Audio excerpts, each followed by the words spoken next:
Hey everyone, and welcome to your very first flipped lesson in math class. We're going to talk about two types of factoring today. First, we're going to start with common factors. So numbers that share a common factor are divisible by a common number. So for example, if we take a look at the numbers 4 and 8, they share a common factor of 4. Because 4 can be rewritten as 4 times 1, and the number 8 can be written as 4 times 2, so they both share this common factor of 4. Now the same idea applies to variables as well. So let's say we're taking a look at y and y squared. Well, if we rewrite y, it's just going to be y times 1, but y squared would be y times y. They both share a common factor of y. So what I wanted you to think about was what the common factor would be for bigger groups of terms. So what if we were looking at y squared, y cubed, y to the power of 5, and y to the power of 6? Well, if we took the time and actually wrote out the expansion for all of them, we would end up with all of this. And notice that in every single one of these terms, we have a y times a y. So our common factor would be y squared. And notice that if you compare y squared to the rest of the terms, it is the term with the lowest exponent. So that's kind of how the variables work when you're common factoring them. You're always looking for the variable with the lowest exponent. So with that in mind, let's try a few questions. When we are common factoring polynomials, basically what we are going to do is remove any common factors. So you're looking at both the coefficients and the variables.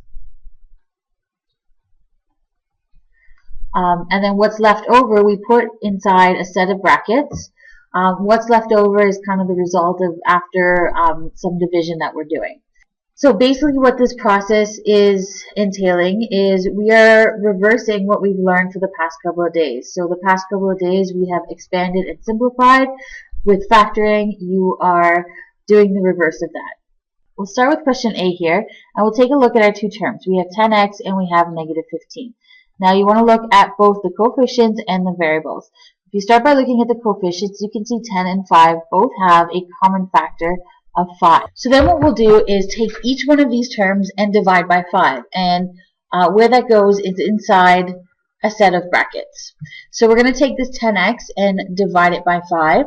And what's left over is 2x. We're going to take this negative 15 and divide by 5. And what we have left is a negative 3. So we have common factored the expression to 5 times 2x minus 3. Okay, we'll move on to part B. Remember how we talked about on the last slide how you're always looking for the variable with the lowest exponent.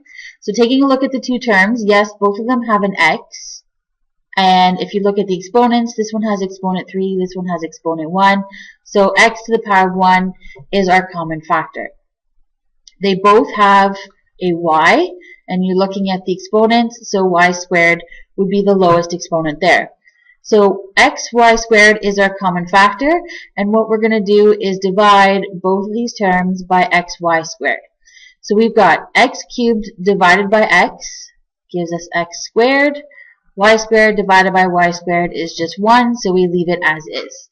And then we take our second term and do the same process. So x divided by x is just 1, and then y cubed divided by y squared gives us y. And so there you go, totally common factored. Let's try the next one. Looking at the numbers, I can see that 2 is common to all terms. I also see that x is common to all terms, and with the lowest exponent being 1. So again, we are going to divide each one of these by 2x and put all of that inside of a bracket. So 4x squared divided by 2x, negative 2x divided by 2x, and finally 8x cubed divided by 2x gives us 4x squared. Okay, so I'm going to let you try this one on your own. So this might be a good place for you to pause the video and try it on your own. When you're ready to double check your answer, hit the play button and see if you got the same answer as I did.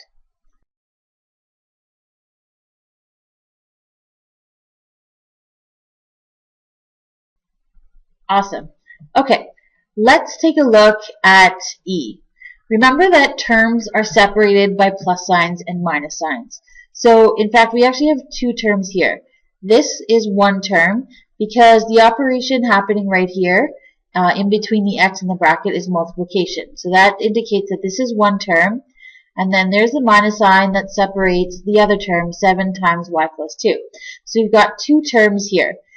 And what is common between the two terms is the common bracket of y plus 2.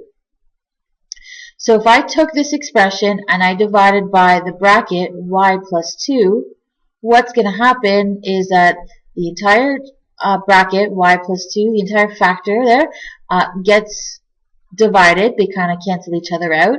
And then what remains is 5x. Same idea over here. We are dividing by our common factor of y plus 2. So what remains is the minus 7. So if that concept is okay, that kind of leads us into our next type of factoring, which is factoring by grouping. Basically what's happening is we are going to split our question into two groups that have common factors. Eventually we are going to get that common bracket just like we had in that previous example, and then we're going to treat that as a common factor. So let's take a look at part A in example 2. We've got 4 terms here. If we concentrated on the first group here, ax plus bx, and our second group here, which is by and ay. In our first group, imagine that we are only working with this first group. Taking a look, I do see something in common. I see that we have a common factor of x. So what I'm going to do is take this first term, divide it by x, which gives us a, and take the second term and divide it by x, which gives us b. So that's part 1 of the question.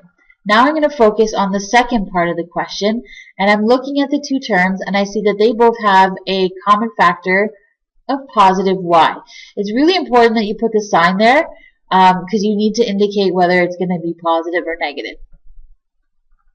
So if I took the first term and divided by y, I get b, and the second term would be a. Now, before you can proceed to the next step, your brackets have to be identical. Super, super important that your brackets are identical. In which case, we actually do have identical brackets because b plus a is the same thing as a plus b. So this actually is identical to the question that we were working on the last page there, question E, where we have two separate terms and they have the bracket a plus b in common. So if we took our first term and divided by that common factor a plus b, then what's left over is just x. And if we took our second term and divided by what's in common, we are just left with y. Okay, now this step couldn't happen unless the brackets were identical. So when you're factoring by grouping and you've created your two terms or your two groups, make sure that after you do this first step here that you have identical brackets. Otherwise, you need to go back and you need to readjust what you've done. There has to be a mistake somewhere because you can't continue unless the brackets are identical. Okay, let's try another question. So I've got 4 terms here. I would like to group the first 2 and the second 2 together. And I can do that because the first group has a in common. So I will take that out, and just focusing on the first group, I would have a 5x remaining and a negative 4. In the second group, looking at the numbers, I know that I can divide both by positive 2 and by b. So what will remain when I take 10xb and divide by 2b would be 5x, and take the negative 8b and divide by 2b will give me negative 4.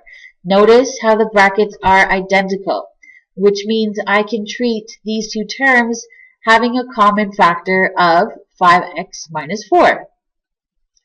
Well, what remains when you divide both terms by 5x minus 4? The a and the 2b.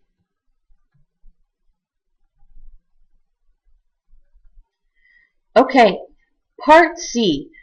Again, remember I said that it's super important that the brackets are identical. Identical in every sense that not only the variables and the numbers are there, but also the signs are the same.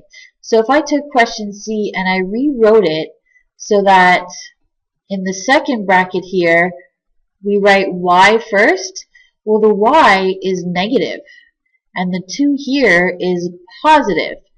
So we have a little issue here. The brackets are not identical. I can't treat them as common factors yet. But what you can do is a little manipulation, and we can kind of common factor out a value of -1. So what's going to happen is in this first term, we're going to leave it alone. Nothing happens here. But instead of having a positive 3 here, imagine you taking out a negative here, which makes this -3.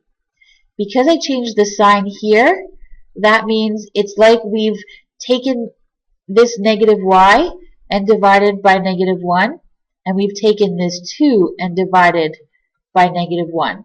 So what happens and what remains in the bracket is now a positive y and a -2. Super, super important. You're going to see this a lot. And now that our brackets are identical, we can kind of continue on as to with what we were doing. Our common factor is the bracket y minus 2, and what remains is the 7x and the -3. That's it for the first lesson.